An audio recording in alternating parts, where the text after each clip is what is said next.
2018-yilning oxiri, 3-sezon, 3-yirpi kelgan davr. Mashhur bo'lib kelayotgan PUBG Mobile Babe bilan kollaboratsiya qildi. Sizlardan har doimgidek like va podpiska, mendan esa sifatli kontent. Gap yo'q, sariq Babe eng mashhur, birinchi bo'lib fioletoviy Babe kelgan. Va u juda ham qimmat bo'lgan. 180 bitta otish, 10 tali 1620 UC.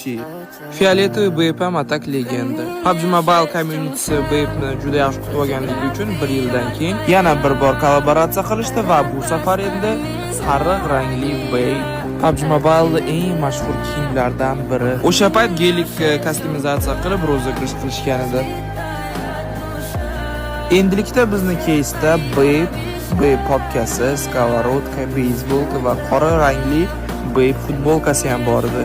Bu kez oddiy keysga o'xshab 540 va 60 UC'ga ochilgan. O'sha paytdagi Babe uchraganlarga ekan realni havas qildim. Endilikda akkauntda Babe bo'lsa, bu kamida 1000-2000 dollarli akkauntlar. 2 oydan keyin 2018-yil dekabrda oq Babe qo'shiladi va u 3600 UC'ga full set olishingiz mumkin edi.